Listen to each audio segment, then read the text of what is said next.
He was waiting for me. All I could do was stare at him in disbelief. Miss Doyle, the captain said, would you be good enough to sit? He rose and helped an upstairs seat out for me. As the Seahawk rolled, the door behind me slammed shut. The sudden noise startled me from my daze. You knew I was coming, I whispered, finding it impossible to raise my voice. Of course. How? There was a slight smile on his lips. Then he said, Mr. Keach. Keach? I echoed lamely. Exactly who, from the start, kept me well informed about the crew. How they kept other sailors from signing on. How they threatened passengers so they would not sail. He informed me about Kranich, about Zachariah. Yes, Miss Doyle. I know your friend is alive, and has been hiding in the hold. I'm delighted that he keeps out of his way. No charge of murder shall be put to me, shall it? More to the point, I know about what you're doing, in my cabin now. It is the business of a ship's master, Miss Doyle, to know his ship and his crew, to keep everything in order. I told you that before. Apparently it's still surprising. I stood unmoving. Won't you sit? He asked. What do you mean to do with me? I asked. You've had your trial.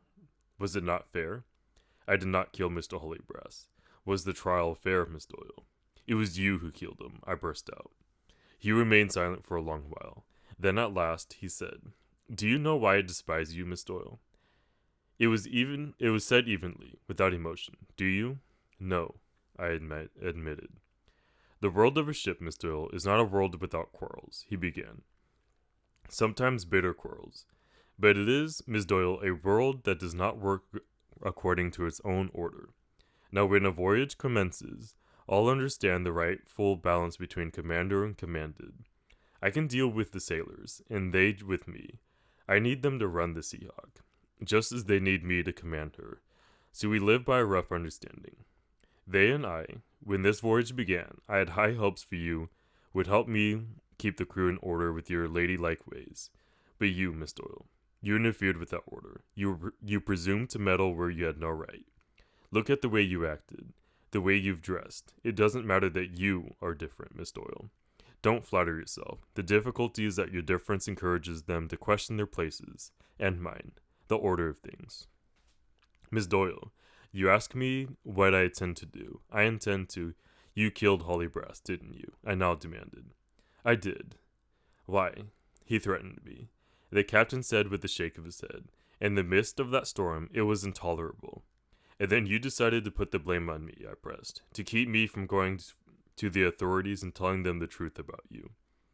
Who shall be blamed for this disastrous voyage? He asked. It cannot be me, can it? No, it must be someone from the outside. The unnatural one, to preserve order, Miss Doyle. Sacrifices must always be made. You? Am I a sacrifice? I demanded. In all honesty, I wish you had broken your own neck falling from the rigging or on the bowsprit. You did not. As it stands, we should reach Providence in a few days. It is crucial that when we make landfall, I will firmly establish as master. Mr. Hollybrass had to die. No one could possibly believe I would do such a thing, so yes, since you are unnatural, proclaimed so, I hasten to remind you by all, you shall be held responsible. Thus is our world set right again. I still haven't moved. Ignoring me now, he proceeded to light some candles. A soft yellow glow filled the room. Look, he said. Puzzled, I gazed about the cabin. I saw that now what I had not seen before in the light of the moon. In the candlelight, I could see that much of the furniture was cracked. Many legs had splints. Upholstery was water-stained. Frames on walls had hung crookedly. Some had pictures missing. Maps and papers on the table were wrinkled or sadly torn. The tea service on the table was dented and tarnished, but arranged and presented as whole. The chess pieces were, I now realized, no more than salt and pepper shakers, broken cups, bent candlesticks. I looked at him again. He was gazing at me as if nothing happened. It was the storm that destroyed much of it, he said. I had spent considerable time in setting the room to rights. Have I not done well? Order, Miss Doyle. Order is all. Take away the light and... He leaned over and blew the candles out. You see, it's hard to notice the difference.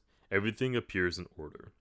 You're mad, I said, finally able to respond to the man. On the contrary, Miss Doyle, I am the soul of reason, and to prove my reasonableness, I'm going to give you some choices. You came to my cabin, Miss Doyle, to steal the key to the guns. Is that so? I didn't know what to say. You don't have to admit it. I know it so. Mr. Keach has informed me about everything. Even as he spoke, he reached into a jacket pocket and drew out a key. Here's the key you wanted, he said, tossing it that it landed by my feet. Take it up, Miss Doyle, he said. Go to the cabinet, take out one of my muskets. All are loaded. I will sit here. You may carry out the plan you and Zachariah concocted. You must know that will be murdered. But Miss Doyle, do not doubt for an instant that the world will learn your part in this. Do you think these sailors will keep quiet? No. Open that cabinet, you let out a scandal, horror, ruination. Not just you, your family, your father, his firm. So before you do that, consider another choice. He walked in the far corner of his cabin and picked up what looked like a bundle of clothing. He dumped it at my feet. I saw by the light of the lantern that it was the garments I had set aside weeks ago, a lifetime ago, it seemed, for my disembarkation. White dress, stockings, shoes, gloves, bonnet, all in perfect order. Put these back on, Miss Doyle, he said. Resume your place and station. Publicly renounce your ways. Beg me for mercy before the crew. You have my word. I will grant it. All will be restored to its proper balance, like my cabin furnishings. A little dented and torn, perhaps, but in the diminished light no one needed to know. All reputation saved. Of course, there's a third choice.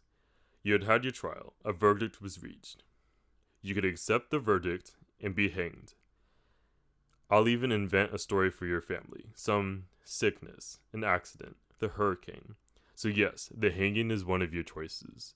Now what shall it be? He clasped his hands, sat again in his chair and waited. On the deck 3 bells rang. What if I don't accept any of them? He hesitated. Miss Doyle, I thought I made it clear. There are no other choices. You're wrong, I said. And so saying, I turned and rushed out of his cabin, along the steerage and into the waist of the ship. There was, as I had guessed, a full moon. It sat high in the sky of the darkest blue, amidst shadowy, scudding clouds. The sails on the forward mast were full, and fluttered with the tension of the wind. The sea hissed about a bow as the Seahawk rushed ahead. In a line upon the forecastle deck, the crew had gathered and were looking down at me. When I turned to look at the quarterdeck, I saw Keats there, not far from the splintered stump of the mainmast. Near him was Zachariah, his hands bound before him. It took but a moment for me to realize our entire conspiracy had been overthrown and turned against us. I stepped forward. Behind me I heard Captain Jaggery at his door. I took a quick look. He had a pistol in his hand. As he emerged, I moved hastily across the deck. For a moment, all stood still as if each were waiting for the other to move first. It was Captain Jaggery who broke the silence. There stands your shipmate, he proclaimed shrilly to the crew. She crept into my cabin and would have murdered me in my sleep if I had not awakened and managed to wrest away this pistol. Not enough to have murdered Mr. Holybrass. She would have murdered me. I tell you, she would have murdered you all.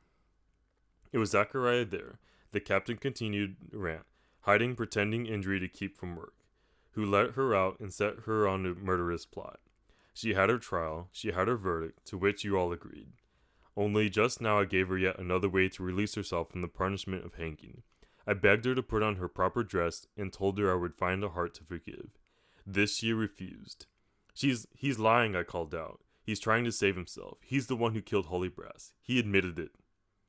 She's the one who lies, the captain cried, pointing his pistol now at me, now toward the crew, which made them visibly flinch.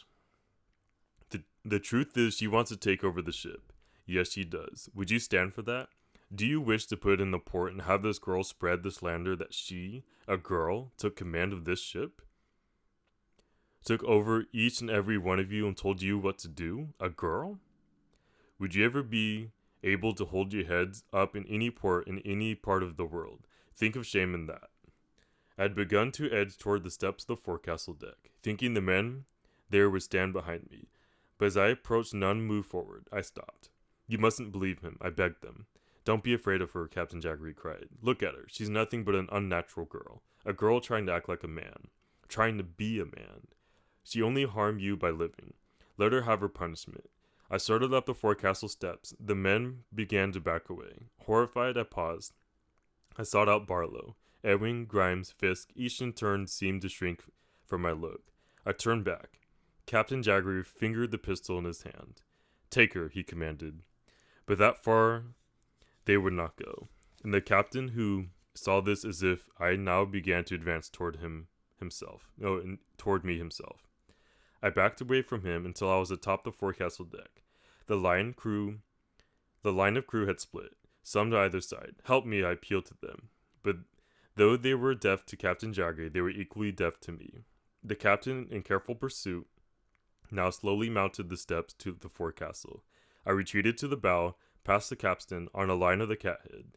He kept coming, against the moon. He seemed like a faceless shadow, a shadow broken only by the dagger-like glitter of the pistol that caught the light of the moon. My heart hammered, so I could hardly breathe. I looked for a way to escape but found none. The bow seemed to dance under my feet. Frantically, I looked behind me. There was little space now between me and the sea. Still the captain closed in. I scrambled back high into the forepeak. He stopped, braced his legs wide, extended his arm and pistol. I could see his hand tighten. The bow plunged. The deck bucked. He fired all the same. The shot went wide, and in the range he flung the pistol at me. I stumbled backward, tripped. Then he made a lunge at me, but I, reacting with more panic than reason, scrambled down onto the bowsprit itself, grabbing at the back rope to keep me from falling. Clinging desperately to the rope, for the ship plunged madly again. I kept edging further out on the bowsprit, all the while looking back at Captain Jaggery. In the next moment, he scrambled after me. I pushed back the trembling sails. Below, the sea rose and fell. Vaguely, I sensed the crew had rushed forward to watch what was happening. There was no more back rope to hold on to, and the captain continued to inch forward, intent on pushing me off. There were only a few feet between us. With a snarl, he lunged at me with both hands. Even as he did, the Seahawk plunged. In that instant, Captain Jaggery lost his footing. His arms flew wide, but he was teetering off balance and began to fall. One hand reached desperately out to me. With an instinctive gesture, I jumped toward him. For a brief moment, our fingers linked and held. Then the ship plunged again, and he tumbled into the waves. The ship seemed to rear up. For one brief interval, Captain Jaggery rose from the sea, his arm gripped in the foaming beak of the figurehead. Then, as it tossing him off, the Seahawk leaped, and Captain Jaggery dropped into the roaring foam and passed beneath the ship, not to be seen again. Weak, trembling, soaking wet, I made my way back along the bowsprit until I could climb on the forepeak. The crew parted before me. No one sang a word. I stopped and turned. "Give me a knife," I said. Grimes took one from his pocket. I hurried across the deck to where Zachariah still stood. Keach had fled his side. I cut the rope that bound Zachariah and then embraced him as he did me. Finally, he walked to the quarterdeck rail. As if summoned, the crew gathered. "Shipmates," Zachariah cried, "it's needful that we have a captain. Not Keach, for he was informer and should be in the brig. But Miss Doyle here now has done what we could not do. Let her be captain now."